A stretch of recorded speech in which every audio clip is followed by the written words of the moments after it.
नमस्कार, स्वागत है आपका द न्यूज पर। मैं हूं आपके साथ शेरिन। कांग्रेस के लिए अब राम का विरोध पड़ गया है भारी। जी हां, जहां एक तरफ राहुल गांधी से लेकर कांग्रेस के बड़े नेताओं ने ठुकराया कांग्रेस की प्राण प्रतिष्ठा का न्योता, तब से ही कांग्रेस के तमाम नेता छोड़ रहे हैं कांग्रेस को। और अब लोकसभा चुनाव से पहले राम मंदिर का विरोध करना कांग्रेस के लिए इस कदर भारी पड़ चुका है कि दो दो झटके जो है वो कांग्रेस के लिए आज लगे हैं। एक गुजरात, वहीं एक मध्य प्रदेश। जी हां, जहां एक तरफ मध्य प्रदेश से 228 लोगों ने जो है वो कांग्रेस का हाथ छोड़कर भारतीय जनता पार्टी का दामन थाम लिया है, तो वहीं दूसरी तरफ पार्टी के द्वारा राम मंदिर का न्योता ठुकराए जाने के बाद यानी कि कांग्रेस के कद्दावर नेता विपुल पटेल ने भी कांग्रेस को छोड़कर अब भारतीय जनता पार्टी का दामन थामने का कर लिया है फैसला। जो पार्टी कभी राम के अस्तित्व पर सवाल उठाती थी और अब जाकर राम मंदिर के न्योते को ठुकराया, और आज इन्हीं तमाम चीजों के चलते जो है वो कांग्रेस को उनके ही नेता छोड़कर जा रहे हैं। जी हाँ, मध्य प्रदेश की अगर बात की जाए तो देखिए मध्य प्रदेश में जो है वो 228 नेता यानी कि कार्यकर्ताओं ने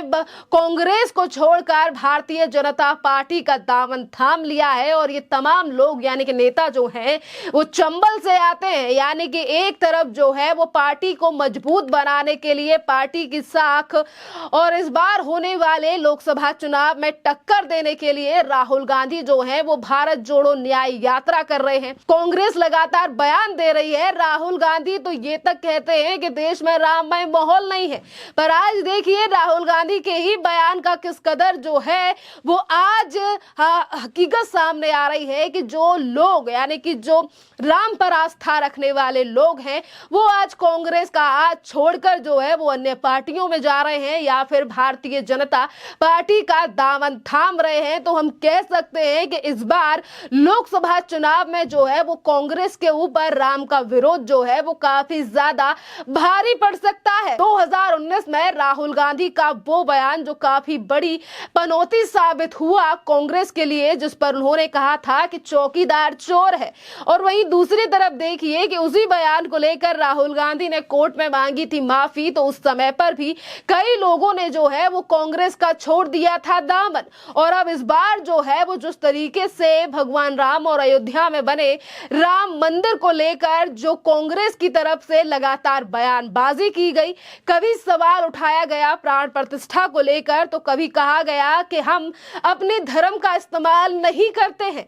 तो देखिए आज किस तरीके से कांग्रेस को जो है वो उनके कई ऐसे पुराने नेता छोड़कर जा रहे हैं जो कि कई सालों से कांग्रेस के साथ जुड़े हुए थे। अगर हम बात करें कुछ दिनों पहले की, तो देखिए आज विपुल पटेल जैसे नेता जो कि उत्तर गुजरात में काफी ज्यादा वर्चस्व रखते हैं, काफी ज्यादा पैठ है उनकी, और उन्होंने यहां से यानी कि उत्तर गुजरात से जो है वो कांग्रेस को छोड़कर भारतीय जनता पार्टी का दामन थामने का फैसला कर लिया है। तो वहीं दूसरी तरफ देखिए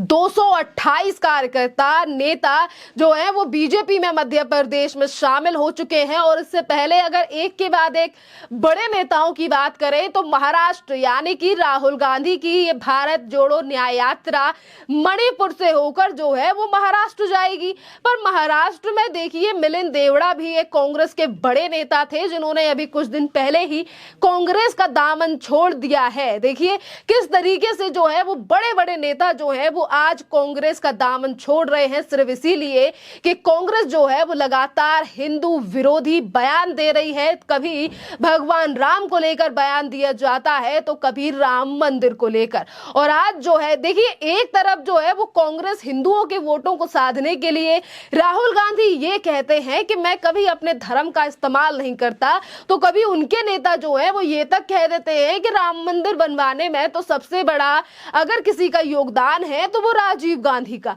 बावजूद इसके कुछ नेता जो है वो अभी तक ये कहते हैं कि ये सिर्फ पॉलिटिकल स्टंट है, जहां एक तरफ राम मंदिर का मामला पूरे देश की श्रद्धा से जुड़ा हुआ है और वहीं दूसरी तरफ इस तरीके के बयान देना जो है वो कांग्रेस पर भारी पड़ चुका है। और अगर बात करें पूरे गठबंधन की तो देखिए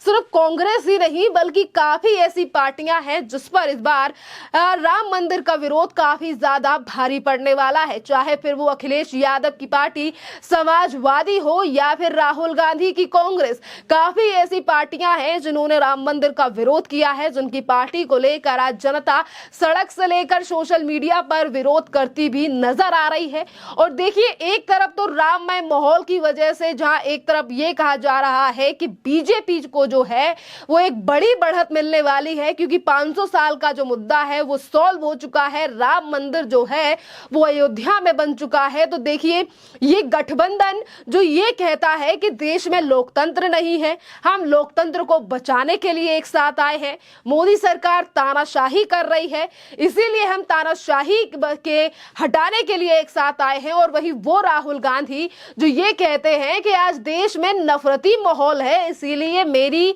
जो है वो मोहब्बत की दुकान की जरूरत है। तो देखिए, मोहब्बत की दुकान जो है वो जनता ही नहीं बल्कि कांग्रेस के कार्यकर्ता ही राहुल गांधी की दुकान को बंद करते हुए नजर आ रहे हैं। जिस तरीके से आज कांग्रेस के का जो हाथ है वो छोड़ते हुए नजर आ रहे हैं उनके ही कार्यकर्ता। और अगर बात करें हम लोकसभा चुनाव को लेकर, तो देखिए, लोकसभा चुनावों को लेकर जो है वो ज्यादा समय नहीं रह गया है। जहां एक तरफ लगातार बीजेपी ये कह रही है कि जो वादे 2019 में मोदी सरकार की तरफ से किए गए थे, उनमें से कई बड़े काम जो हैं वो मोदी सरकार ने डन कर दिए हैं, पूरे कर दिए हैं। चाहे फिर वो धारा 370 हो, ट्रिपल तलाक हो, राम मंदिर हो या फिर ऐसे कई कानून हो जिसको लाने की बात जो है वो केंद्र सरकार के द्वारा कही गई थी 2019 के मैनिफेस्टो में। और वहीं दूसरी तरफ देखिए, अपनी ही पार्टी के जो लोग हैं वो सवाल उठाने लगे हैं अब कांग्रेस के ऊपर। और देखिए, राम विरोध को लेकर ये पहली बार नहीं है कि जब कांग्रेस के नेताओं ने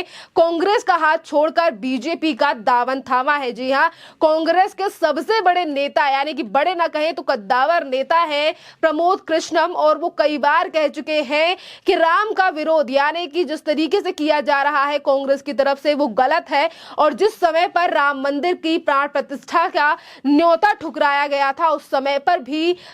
आचार्य प्रमोद कृष्णन ने कहा था कि कांग्रेस जो है वो राम मंदिर या राम से नफरत नहीं करती है, ना कोई प्रॉब्लम है, पर कुछ ऐसे नेता हैं जो इस तरीके की चीजें करते हैं। और देखिए, आज भी यानी कि अभी भी बयान आया था प्रमोद कृष्णम का, और उन्होंने कहा कि राम मंदिर बनना संभव नहीं था अगर मोदी सरकार ना होती। यानी कि विपक्ष में रहते हुए भी आज कुछ नेता जो है वो राम मंदिर का काफी ज्यादा जो है वो स्वागत कर रहे हैं मोदी सरकार के इस फैसले की। तो वहीं दूसरी तरफ देखिए, राम विरोध जो है वो कांग्रेस के ऊपर भारी पड़ता हुआ नजर आ रहा है, चाहे फिर वो असम में पहुंची यात्रा हो। जिस तरीके से कानून व्यवस्था का पालन ना करने पर राहुल गांधी की मुश्किलें वहां खड़ी हो रही हैं, और ना ही तो इस भारत जोड़ो न्याय यात्रा का कोई फर्क जो है वो देश पर पड़ता हुआ नजर आ रहा है। जिस तरीके से कांग्रेस की तरफ से बड़ी बयानबाजी इस यात्रा को लेकर की गई थी कि इस यात्रा के बाद जो है वो देश का माहौल बदल जाएगा।